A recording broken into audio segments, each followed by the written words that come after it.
Minnesota is experiencing a higher than normal number of snowy owls, great grays, northern hawk owls, and boreal owls pushing south to find food. Most winters, snowy owls hunt at the Minneapolis airport. This year, there's been as many as 3 making a daily appearance. Although they do hunt in the daytime, they are usually active at dusk, when we saw this one on a light pole. Another roadside hunter that you see on almost every power pole is the red-tailed hawk. Many robins choose to stick around all winter. They simply change their diet from worms to berries.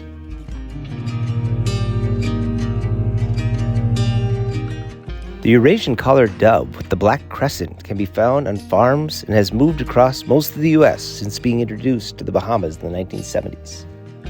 A few times while looking for the great horned owl, we have come across a bald eagle in the woods. It turns out bald eagles will roost in mature oak forests in the winter.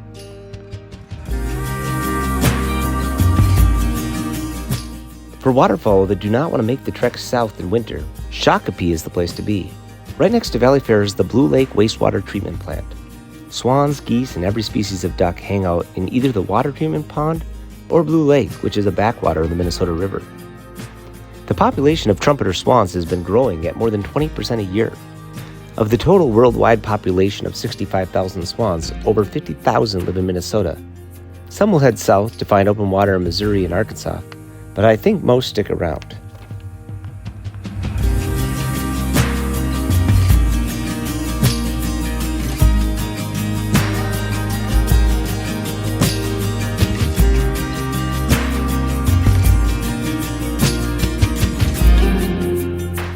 I was able to find some black ducks mixed in with the mallards at the nearby Shakopee Mill Pond. They look like female mallards but are darker with a more olive yellow bill. The closest duck with some green in his face is most likely a hybrid. Black duck population has declined to about 700,000 worldwide, but you can find them mixed in with the mallards in winter when open water is scarce.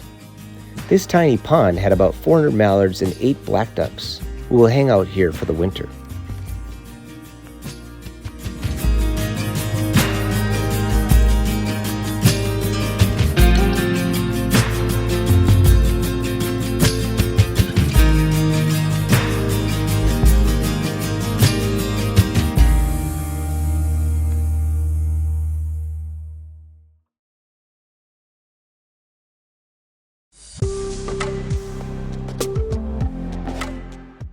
Moving on to the star of this episode.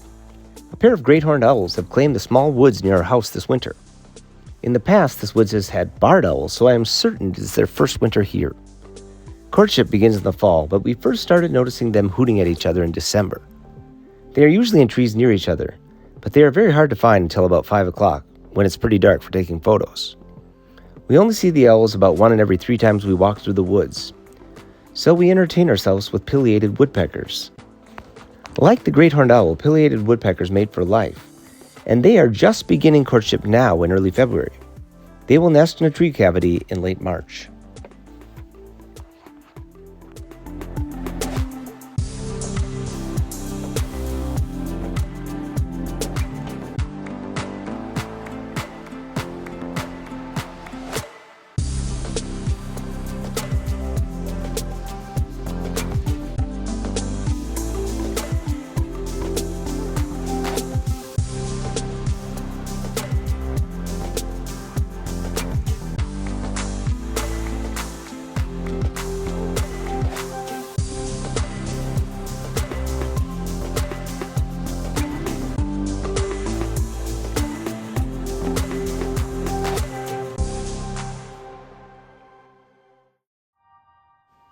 Cedar waxwings flock together to find fruit.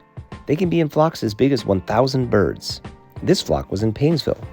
They are very social birds and have the weird habit of passing a berry down the line of birds until one finally eats it.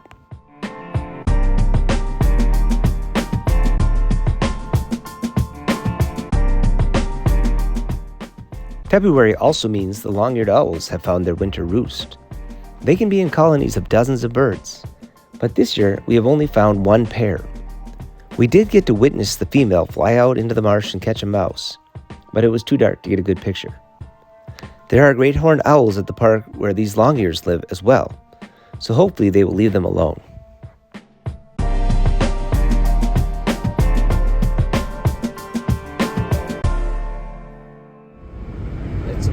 20 to 7, and we had as cold as minus 13, but we're already warming up. It's only minus 11 here, and we're just about into the bog, getting close to the meadowlands.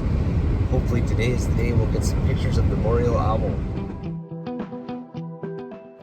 Spoiler alert, we didn't get any pictures of the boreal owl. We did see many ruffed grouse walking out on impossibly small branches to eat birch catkins. I never thought I would say this, but we have seen so many great gray owls this winter that it has almost become a mundane experience. What other hardy birds enjoy 11 below? Most finches do. The bog is loaded with purple finches and redpolls. Peanut butter brings in the elusive boreal chickadee. A few times we have heard its more wheezy call, but this is our first ever picture of one. And we were able to meet the folks from Badgerland Birding as we were watching the boreal chickadee and some Canada jays. If only the boreal owl was interested in peanut butter.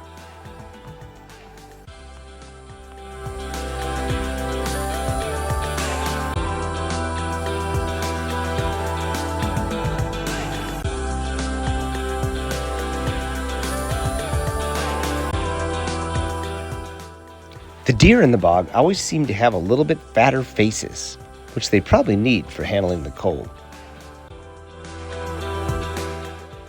We were entertained by evening grosbeaks at the Sissoo feeders.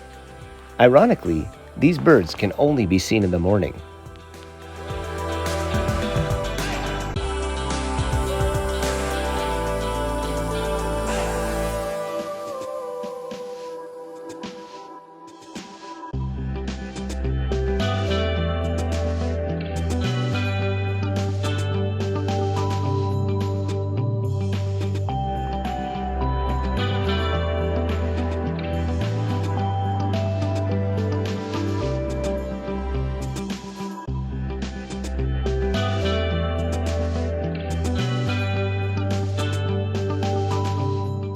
While we were watching these feeders, we were visited by a snowshoe hare.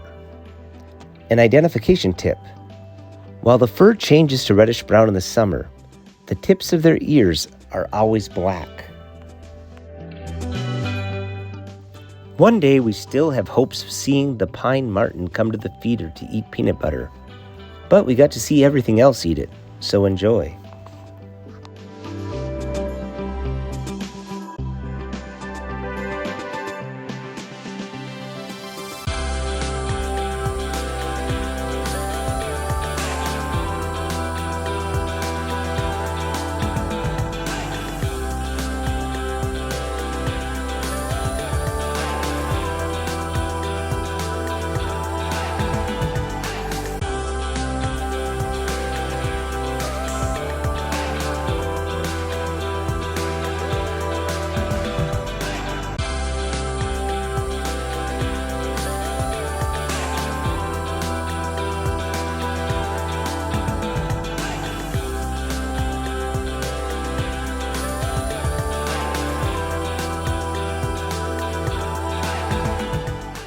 Red squirrels can be left or right-handed. You can see this when you watch them rotate a pine cone. They have an exceptional sense of smell, which they use to identify rotten acorns. Here is a red squirrel taking a big sniff. We concluded our time at the bog with the other 30 cars driving back and forth, staring into the trees lining the ditch for a boreal owl. But only turkeys. And one last great gray owl. Back at home, we found the cavity that the female great horned owl had picked out for a nest. Then, a couple nights later, on February 7th, we captured footage of the owl's mating. We assumed this had already taken place.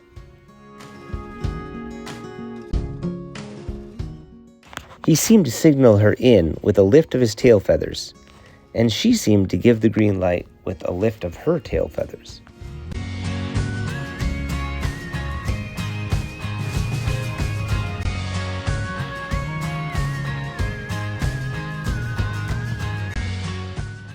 Sorry I didn't warn you, that was PG-13. I'm not sure if this is a rare thing to capture on video. Lucas was just videoing the male hooting and suddenly that happened.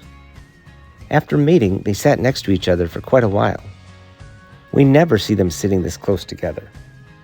You can see that the female, on the right, is a little bigger when they're side by side. Assuming everything works, she will lay eggs in that tree cavity in about 2 days. There are usually 2 eggs. She will sit on those eggs non-stop for 30 to 37 days, keeping them warm in the below zero temps. The male will need to bring her food. I predict hatching about March 12th. Once they're hatched, both parents will work to bring food for the next 6 weeks. We will probably even see them hunting in the day, which will make for some better pictures.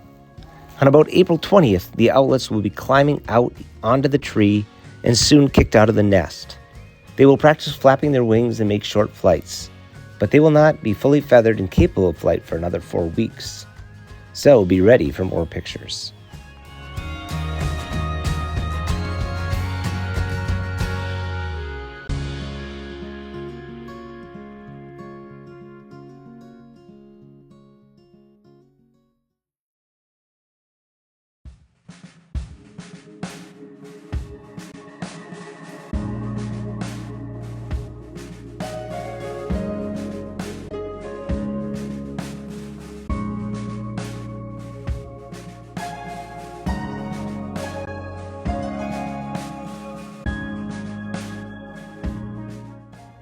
February has finally brought some snow, but you can still find swans in the Crow River, which is partially open.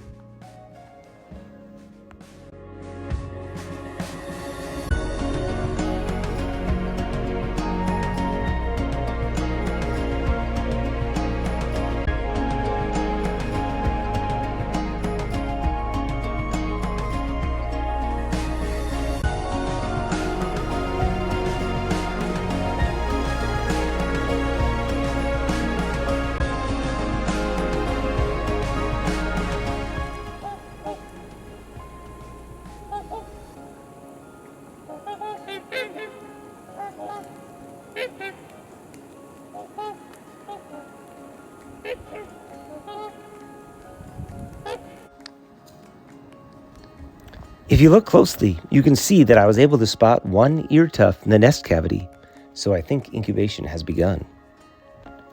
Meanwhile, a snowy owl has been spotted in a field near our local Quick Trip. We drove over to check it out, but ended up videoing pheasants instead.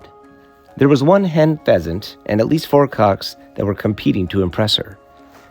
They also spent much of their time just digging in the snow. Pheasants actually eat a fair amount of snow, but they will scratch through the snow to find food underneath.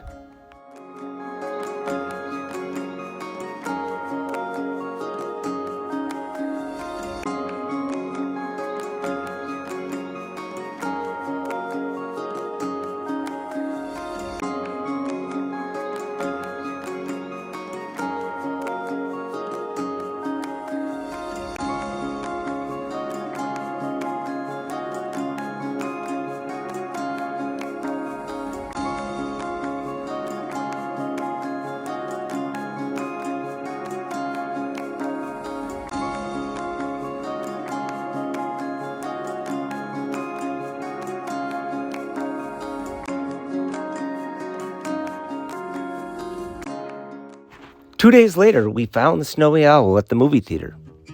No, they were not showing Harry Potter. I believe Harry's owl Hedwig is all white anyway. This female was busy hunting from that high perch and turning her head often. This may have been because her right eye was damaged.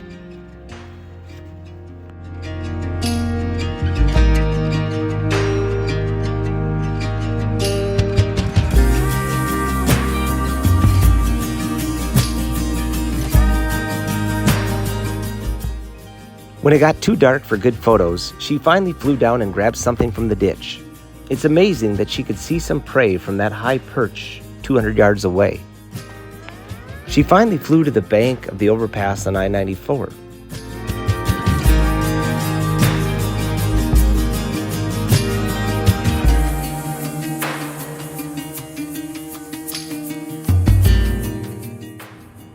The very next night, we were able to capture the owl on the other side of the interstate hunting. Hopefully this one-eyed owl can continue to find food and watch out for traffic. I will leave you some photos of her flying.